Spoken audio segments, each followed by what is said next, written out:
Hi, I'm Danny Ramos, and welcome to this week's edition of Hispanic Speak Out TV, brought to you every week on Bright House Cable TV for the past 14 years.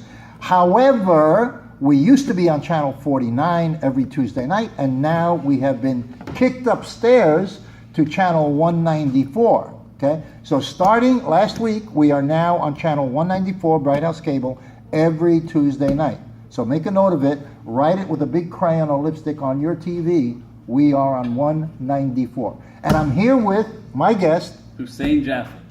I am a conservative Muslim in the Orlando community, also a realtor. Are you a Trump or are you a Hillary? I actually voted third party. Did you really? Okay. I did. So there's a lot of hoopla and a lot of protesting, and there's a lot of stuff going on, anti-Trump stuff, you know, that different cities, there's protest marches and all of this, which were actually, people accused Trump of doing it, and now the Dems are doing it. Sure. A little bit of violence, you know, there's always people that are professional, and you always have those guys which want to spoil the party, Sure. and, you know, they give a bad name to the rest of the guys. Tell me about how your community, because you are very well involved in your community, Try to be. what is the ideas that they are feeling about a Trump presidency? So, in regards to a Trump presidency, immediately there was a fear. Before the election or after? Before and after. Okay. Before and after. There's a fear about how this is going to play out for Muslims. And, you know, a lot of people are saying the fear is not substantiated, but the thing is, the fear is substantiated. Okay? There have been, you know, numerous attacks that you can read online and hear online and see online of people being attacked. There was a girl the day after the election who was wearing a scarf in California, I believe it was, and she was attacked by a guy with a metal bar over the head, tried pulling the hijab. I mean, there is a lot of bad things going on out there, but you got to scale it back a little bit and be fair. See, when I came here last February and I said Muslim extremists are 0.001, it's the same thing with the Trump extremists or these, you know, white supremacists or whatever. Or the Democrat extremists. Or the Democrat extremists. It is a very little number. So back to the question, there is a fear, and it is substantiated, that, you know, things are going to be bad for people because of the supporters. Now, as far as Trump himself reacting negatively towards Muslims, that media hype is there. I saw something last night where they actually kind of broke that perception through a right-wing news station, or it was more of a moderate news station. They showed a Now This social media clip of 4 minutes of Trump's speech saying ban Muslims. Then they showed the actual video, and there was a gentleman from London who broke down the video and said, look, he's not saying exactly what the media is portraying him to say. I'm not saying that he hasn't been obnoxious. But did he actually say, you know, ban Muslims? He did have a Muslim ban. He did have a Muslim ban. Absolutely. Okay. But did he say, let's ban Muslims until we have a vetting system that vets people before they come into the country, so we are sure that they are peaceful? I think from what I heard last night on that longer clip of it not edited and not cut, it was vetting of people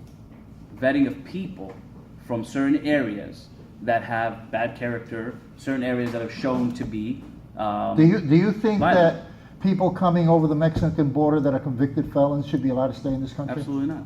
Would we be allowed to stay in their country?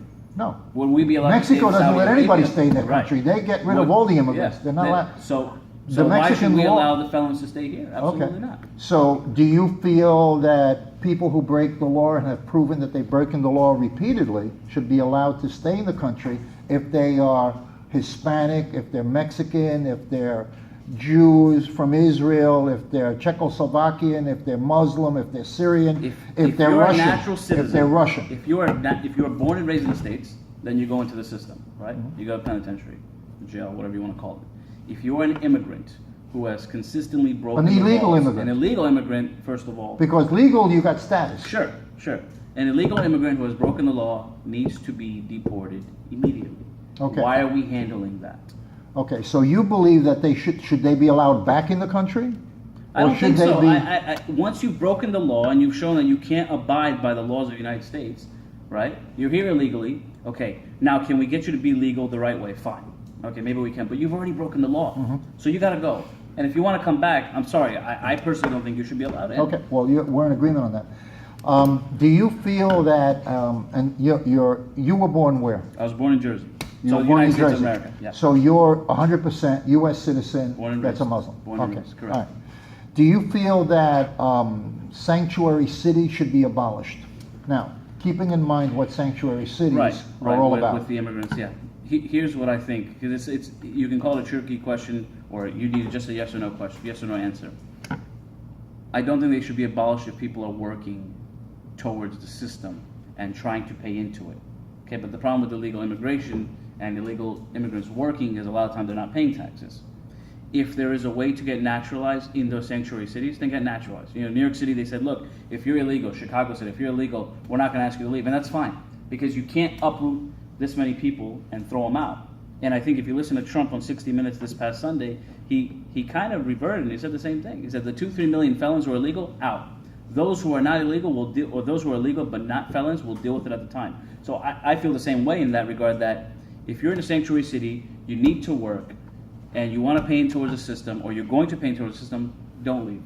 Sanctuary cities, you know, they're already living. Okay, They're how do you already, feel- humanely, you can't do it. Okay, how do Humanely, you, can't we do don't it. have a lot of time left, so how do Yeah. you feel about people who came into this country who have brought children that were below legal age? Mhm. They brought children when they were 3, 8, 9, 15. Sure. Okay, they came in illegally. Mhm.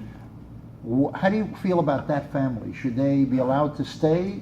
Should they be allowed, forced I to think go? I think they should be allowed to stay. I think that you're taking on a high task by telling them to leave. You know, the kids are already We're in integrated. agreement on that one. Yeah, the kids are integrated We're in into the agreement. system. And you want to know something? You know? When it comes to push to shove, I think that Donald Trump is going to make an accommodation. Well, I think so too. Look, real quick, I know we're running out of time. If you listen to 60 Minutes and you read his policies from last Tuesday to this Tuesday, the guy has gone back on a few things, because you have to have the fire to bring up the supporters. Where Hillary lost was the lack of supporters. Where Donald won was those who were sitting in the background saying that they never vote, but they came out because They they came played out because to they their played the fears. card. Real quick, Yeah. my parents came here. My dad came here in '72 at the age of 15 or 16. Okay, do you think everybody who came here from East Africa and India was legal? Probably not. But look where we are today. I'm a first generation, and the family's doing well.